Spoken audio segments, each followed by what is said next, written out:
Hi guys, welcome back to our channel. So finally Devara రేపు అయితే మనకు ఎల్లుండి 27కి అయితే రిలీజ్ అవ్వడం జరుగుతుంది. సో దేవరా నుంచి ఇప్పటికి చాలా కన్ఫ్యూజన్ అయితే నడుస్తుంది. సో టీజర్ కానీ ట్రైలర్ కానీ అవి చూసినట్లయితే అందులో దేవరా అయితే డబుల్ రోల్ అనేది మనకు కనిపిస్తుంది.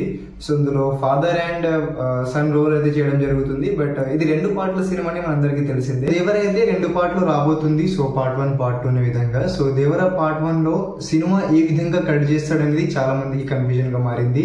ఎందుకంటే ఫస్ట్ పార్ట్ 1 సరిగా కట్ చేస్తేనే మనకు నెక్స్ట్ పార్ట్ మీద ఎగ్జైటింగ్ ఉంటుంది.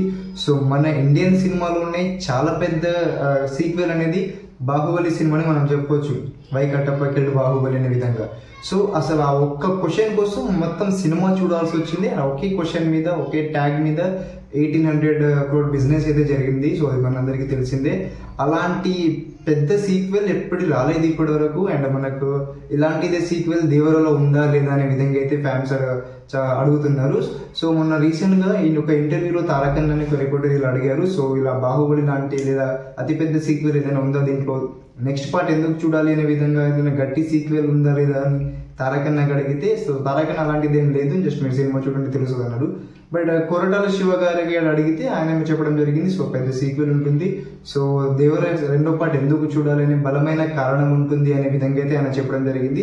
సో ఇలా తారకన్ ఒక విధంగా అంటున్నాడు, కొరటాల శివ గారు ఒక విధంగా అంటున్నారు. సో వీళ్ళిద్దరు ఒక రకంగా అంటే మళ్ళీ ట్రైలర్ చూసి అదొక రకంగా ఉంది. సో ఓవరాల్ గా చూసుకున్నట్లయితే ఎక్కడ చూసినా దేవర గురించి అర్థం కానట్టుంది. సో ఖచ్చితంగా థియేటర్ లో ఈ సినిమా చూడాలి. అండ్ అది చూస్తేనే పార్ట్ ఎందుకు చూడాలనే విధంగా కూడా తెలుస్తుంది. అండ్ ట్రైలర్ చూసుకున్నట్లయితే కొరటాల శివ గారు గట్టి ప్లాన్ చేసినట్టున్నారు. ఆయన రికార్డ్ చూసుకున్నట్లయితే ప్రతి సినిమా బ్లాక్ బస్టర్, ప్రతి సినిమా మంచి సినిమా తీశారు. అన్ఫార్చునేట్లీ అది ఆచార్య వల్ల ఆయన ఒక ఫ్లాప్ రికార్డులో వెళ్ళిపోయాడు. బట్ ఈ సినిమా తోటి కొరటాల శివ గారు కూడా గట్టి కంబ్యాక్ ఇవ్వడం జరుగుతుంది.